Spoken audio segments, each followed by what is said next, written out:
शराबी पति के साथ दर्द भरी सुहागरात। मेरा नाम कंचन है और मैं अपने माता पिता की इकलौती संतान हूँ।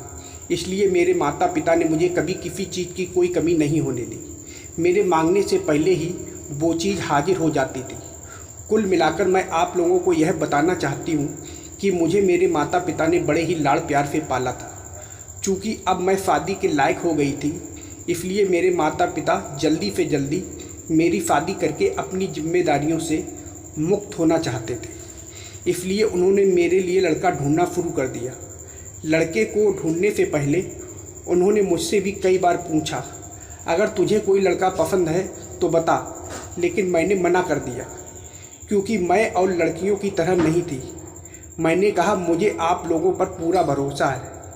आप जो भी लड़का मेरे लिए चुनोगे वो मेरे लिए बेस्ट ही होगा। आखिर एक दिन मेरे पापा को एक लड़का पसंद आ ही गया।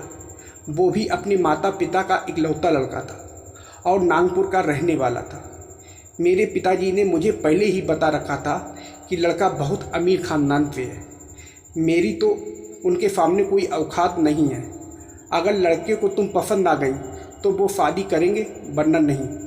कल शाम को वो लोग तुम्हें देखने आ रहे हैं, इसलिए तैयार होकर रहना। मैं आप लोगों को बताना भूल गई कि देखने में मैं बेहद खूबसूरत हूँ, इसलिए मेरे कॉलेज के सारे लड़के मुझ पे जान देते थे। इसलिए मुझे अपने आप पर पूरा भरोसा था कि कोई भी लड़का मुझे फेल नहीं कर सकता। और हुआ भी वही। लड़के ने मुझे देखते ही शादी के लिए हाँ कर दी और 15 दिन के बाद बड़े ही धूमधाम से हमारी शादी कर दी गई। जब मैं पहली बार अपनी ससुराल पहुँची तो देखकर रह गई कि पापा ने सही ही कहा था। लड़के वाले तो वास्तव बहुत ही ज़्यादा पैसे वाले थे। घर पहुंचकर मेरी सासू माँ ने मेरी आरती उतारकर मुझे गृह प्रवेश कराया और बड़े ही प्यार से अपने घर में लेकर अंदर आए। काफ़ी देर बैठने के बाद धीरे धीरे रात होने लगी तो सासू माँ ने मुझे पहली बार अपने हाथों से खाना खिलाया।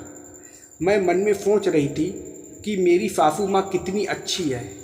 खाना खिलाने के बाद इनकी चचेरी बहनों ने मुझे अपने कमरे तक पहुंचा दिया, जहां पर अब मेरी सुहागरात बनने वाली थी। कमरे में पहुंचकर मैंने देखा पूरा कमरा और बेड गुलाब के फूलों से सजा हुआ है। सच कहूं तो इतना आलीशान और खूबसूरत कमरा मैंने तो सपनों में भी नहीं देखा था। मैं अपनी किस्मत पर इतरा रही थी कि वास्तव में मेरे माता पिता ने कितने अच्छे घर में मेरी शादी की है। अब मैं फूलों से सजे बेड पर बैठकर इनके आने का इंतज़ार करने लगी। धीरे धीरे इंतज़ार करते हुए मुझे रात के 12 बज गए और शादी की रस्मों में ज़्यादा थकान की वजह से कब मेरी आंख लग गई पता ही नहीं चला। और रात के लगभग 2 बजे ये बेहद नशे की हालत में कमरे में आए और मुझसे बोले, कंचन जल्दी से उठो, मुझे सुहागरात मनानी है। इसके पहले मैं कुछ समझ पाती इन्होंने मेरे पास आकर फटाफट मेरे सारे कपड़े उतार दिए और नशे की हालत में इन्होंने किसी हफ्सी दरिंदे की तरह मुझे ऊपर से नीचे तक चूमना शुरू कर दिया और फटाफट अपने कपड़े उतारकर मुझ पे किसी भूखे शेर की तरह टूट पड़े।